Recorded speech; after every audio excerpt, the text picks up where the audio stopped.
Thank you, Mr. Chair. I want to commend you and the ranking member on your joint statement and for holding this hearing that we might all at least attempt to try to get some answers. Some of us, Ms. Cheadle, grew up in an era not too unlike what we see today in terms of political violence. And some of us remember the November 22nd, 1963 assassination of President Kennedy.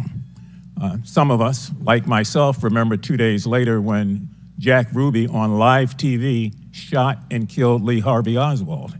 We've seen over and over and over since that time these kind of attempts, whether it was the assassination of Martin Luther King or Bobby Kennedy, or the attempted attack on George Wallace in Laurel, Maryland, the shooting in 1981 of Ronald Reagan, our friend and colleague Steve Scalise shooting here in D.C., and the unfortunate attack on Paul Pelosi, and now this matter regarding former President Trump.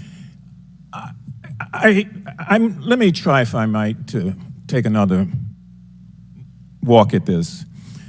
People just assume that whoever is in charge takes full responsibility when there's never been, at least on this magnitude and scale, this sort of failure. So when members ask you, are you going to resign, and you say you have no intention to, they are perplexed, like many people who watch what's going on.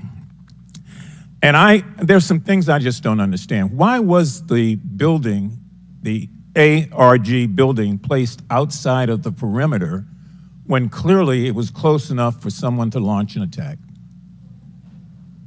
So again, sir, we are looking into all of the details of how the advance was comprised, but I can tell you that there was overwatch on that building provided that day. By a drone? I'm not going to get into the specifics of technology or assets that were used in this forum. I think it's fair to say the overwatch failed because the shooter got up on the roof and stayed there for a while, and people had pointed him out. So do you think that your overwatch was a failure in that case? I think that we need to know the full details to understand how this occurred. And why was the rooftop left naked to begin with? Can you tell us that, considering it was within the line of sight and so very close?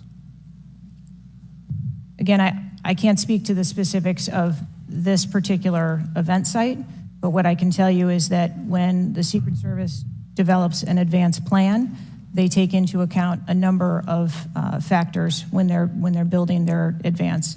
If there are buildings or areas of concern, and overwatch is one of those mitigations that they want to put in place, then they will cover off areas of responsibility. I understand that, but the shooter came to the attention of your agency 52 minutes before the former president got to the stage. Did anybody get assigned to watch or cover that individual who had already been seen with a advanced finder on him and other suspicious matters? Was anybody assigned to track him?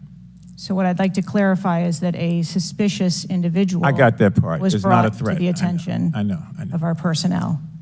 And again, having a rangefinder at an outdoor event. Well, let me ask you this. When the suspicious person was brought to the attention of the Secret Service, was anybody in the detail ordered to follow and stay with that suspicious person just because they might become a threat? So we have a number of teams that are on the ground. And again, we are trying to verify the timelines of when those notifications were made to our personnel so that they could assume the responsibility of trying to track that individual. Ms. Cheadle, there has been a lot of discussion, some of which raised itself earlier in this hearing, about poor staff morale within your agency. And I have the July 17th report of Government Executive, which is a credible reporting service for the federal government, for employees. And the 2023 ranking of places to work within the federal government showed, and this is through the Office of Personnel Management, that the Secret Service came in 413th out of 459 sub-agencies and agencies. Can you explain that? Certainly. What I can tell you is the Secret Service is a difficult job. It challenges our employees daily. It's holidays, it's weekends, it's no leave periods. But, Madam, people come to work knowing that. You do explain that when you hire somebody. They know that. It's the same with other agencies. They miss holidays, they come to work at odd hours. But to be worked, one of the worst places to work within the federal government, 413 out of 459? I just need an explanation. What do you think as the director there? I think that this And that's the last question, but please answer Mr. Mfube's question. I think that this is a challenging job. I think that it's a challenging environment to be in law enforcement, and we do have a no-fail mission. And our folks are tasked with that every day, 365 days of the year. But I can tell you I've also taken a number of measures since I've been the director to recruit and retain and stem the tide of attrition in our agency, which will hopefully alleviate some of that. Thank you, Mr. Chairman. Chair